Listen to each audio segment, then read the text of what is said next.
How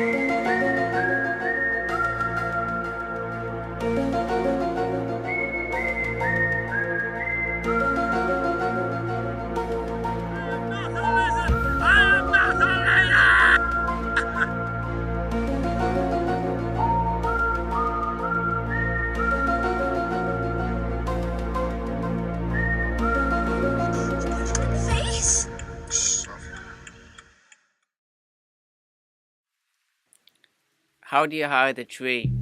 You hide it in a forest. The same applies to the police. How do you hide a corrupt cop? You hide it amongst corrupt cops. This is where the IPCC comes into play. They'll basically cover the wolf in sheep clothing. The IPCC claim to be an independent body, but they are far from independent from the police. In fact, they are just another branch of the police.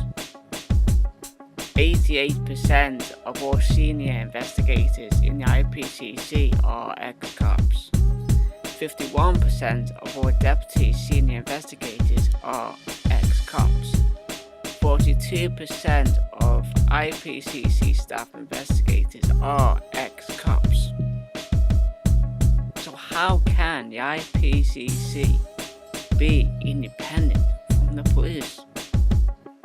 It's like having convicted criminals investigating criminals.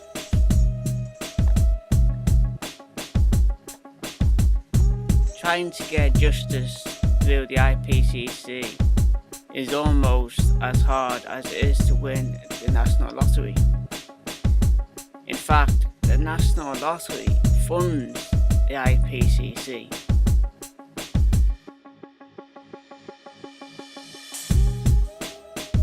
The IPCC make about £54 million a year. Money well spent, eh?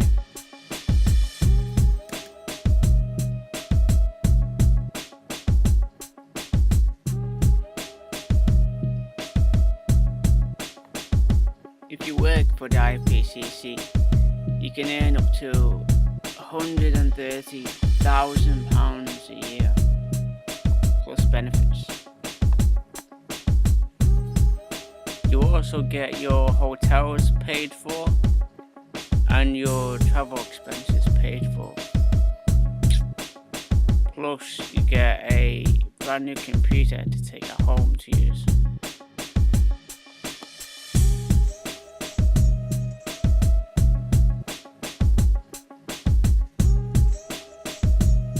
So what we have here is corrupt cops retiring from the police force early to avoid legal prosecution, joining the IPCC to earn a little bit of extra cash on the side, whilst they use their position to cover up for their colleagues' corruption and their friends' corruption in the police force.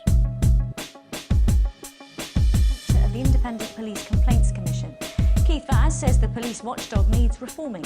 It comes as protesters gathered outside the headquarters of the IPCC this afternoon, calling for it to be abolished.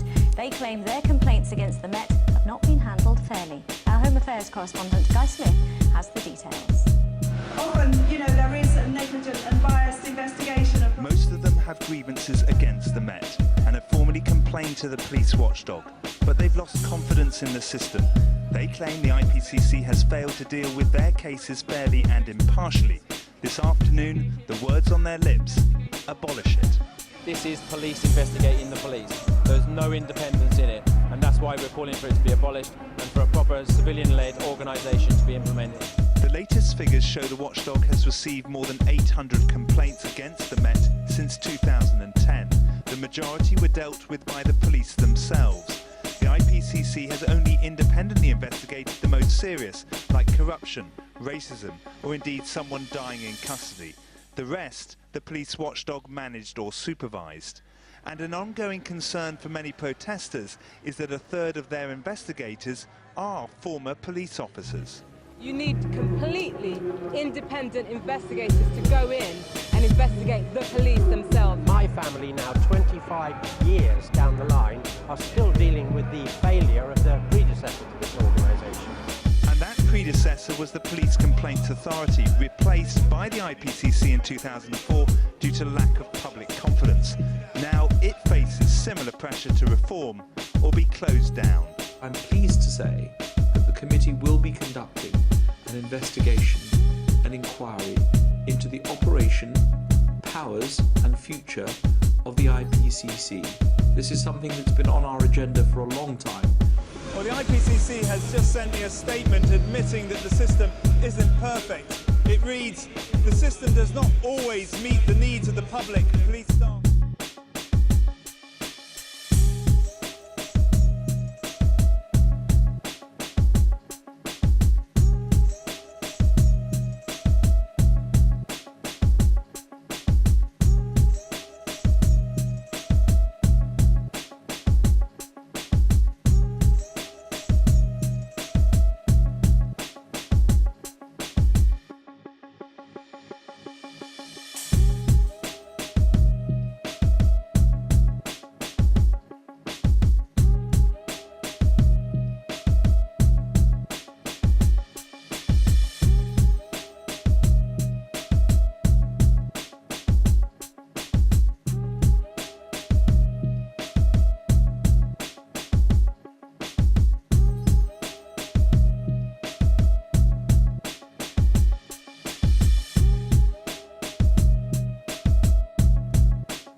Deborah Glass spent 10 years at the IPCC as a deputy chair. In her own words, she says that the IPCC is not fit for purpose. One of the things that I do absolutely accept is that the police complaint system is not very effective.